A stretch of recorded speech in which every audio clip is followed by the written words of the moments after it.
నేడు తెలంగాణ బంద్కు పిలుపునిచ్చాయి బీసీ సంఘాలు. బీసీ రిజర్వేషన్ల బిల్లు పైన అంటే జీవో పైన హైకోర్టు నిన్న స్టే విధించినటువంటి సంగతి మనకు తెలిసిందే. దీంతో స్థానిక సంస్థల ఎన్నికల నోటిఫికేషన్ కూడా తాత్కాలికంగా ఆగిపోయింది. ఎలక్షన్ కమిషన్ దీనికి సంబంధించి నిన్న దాని యొక్క ప్రెస్ మీట్ను కూడా విడుదల చేయడం జరిగింది. నోటిఫికేషన్ల నిలుపుదలకు సంబంధించి ఇప్పటికే 4 నుంచి 6 వారాల పాటు దీని యొక్క నోటిఫికేషన్ని పోస్ట్ పోన్ చేస్తున్నట్టు అంటే వాయిదా వేస్తున్నట్టు ప్రకటించిన తర్వాత ఒక్కసారిగా ఆగ్రహాన్ని వ్యక్తం చేస్తున్నటువంటి బీసీ సంఘాలు నిన్న హైకోర్టు వద్దనే తీవ్ర ఆగ్రహ జ్వాలలు వ్యక్తపరిచారు. పూర్తిగా నోటికాడికి వచ్చినటువంటి కూడును లాగేసుకుంటున్నారంటూ కూడా ఆగ్రహాన్ని వ్యక్తం చేశారు.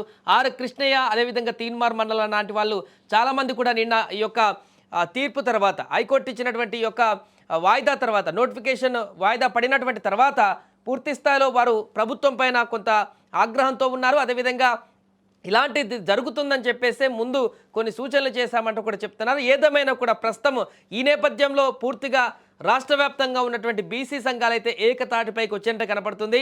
ముఖ్యంగా తెలంగాణ రాజ్యాధికార పార్టీ తీన్మార్ మల్లన్న పార్టీ ఆయన కూడా ఈరోజు తెలంగాణ బంద్కు పిలుపునిచ్చారు. అలాగే ఆర్ కృష్ణయ్య కూడా ఈరోజు తెలంగాణ బంద్కు పిలుపునిచ్చారు. 42% రిజర్వేషన్లు దక్కే వరకు పోరాటం ఆపేదే లేదంటూ కూడా బీసీ నాయకులు స్పష్టం చేస్తున్నారు.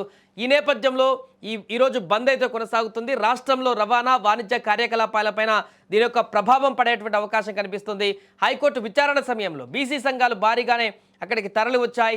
ఆ కృష్ణయ్యతో పాటుగా ఇతర నేతలు కోర్టు వద్దకు తరలి వచ్చారు. ఇక జీవో నెంబర్ 9 పైన కోర్టు స్టే విధించారని తీర్పు రావడంతో ఆందోళన కూడా వ్యక్తం చేశారు. ఇప్పుడు మొత్తం రాష్ట్ర వ్యాప్తంగా కూడా ఇదే చర్చ కొనసాగుతుంది. వెంటనే శుక్రవారం రాష్ట్ర వ్యాప్తంగా బంద్కు పిలుపునిచ్చారు నిన్న. దీంతో తెలంగాణ రాజకీయం మరోసారి ఆసక్తికరంగా మారింది. స్థానిక ఎన్నికల నిర్వహణ సందిగ్ధంలో పడ్డాయి ఇప్పుడు. అయితే బీసీలకు రిజర్వేషన్లతో ఎన్నికలు నిర్వహిస్తామని కాంగ్రెస్ చెబుతోంది. ఈ నేపథ్యంలోనే హైకోర్టు తదుపరి విచారణ ప్రభుత్వం తీసుకోబోయేటువంటి చర్యలు ఎలా ఉంటాయేమోనని ఇప్పుడు రాష్ట్ర ప్రజలు ముఖ్యంగా బీసీ సంఘాల నేతలు అదేవిధంగా బీసీ వర్గాలందరూ కూడా ఆసక్తిగా ఎదురు చూస్తున్నారు.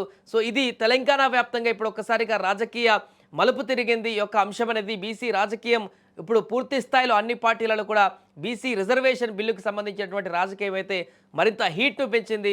దీనికి ప్రభుత్వం ఎలాంటి ముందడుగు వేస్తుంది, ఏ రకంగా ముందుకు వెళుతుంది, ఎట్లా దీన్ని ముందుకు తీసుకువెళుతుంది అనేది చూడాల్సిన పరిస్థితి ఉంది. 3 మార్గాలు ఖచ్చితంగా కనిపిస్తున్నాయి. ఒకటి, ఈ యొక్క వాయిదా పర్వం పూర్తయిపోయే వరకు కోర్టు గైడ్లైన్స్ ఇచ్చే వరకు వేచి చూడడం ఒకటి, అదేవిధంగా లేదంటే 2 గవర్నర్ల వద్ద బిల్లుని సంతకం చేయించేలాగా చేసి తర్వాత బిల్లును పాస్ చేసుకోవడం ఇంకొకటి, లేదా కేంద్ర ప్రభుత్వం దగ్గరికి వెళ్ళి అక్కడ కేంద్ర ప్రభుత్వంతో మాట్లాడి అక్కడ సంప్రదింపులు జరిపినటువంటి తర్వాత దీనికి సంబంధించి ఒక నిర్ణయం తీసుకునేటువంటి అవకాశం కనిపిస్తుంది.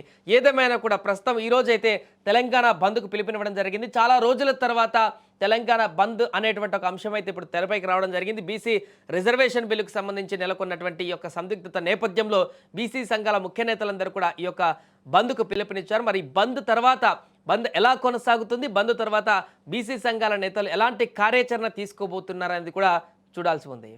No, no, no, no, no, no, no, no, no.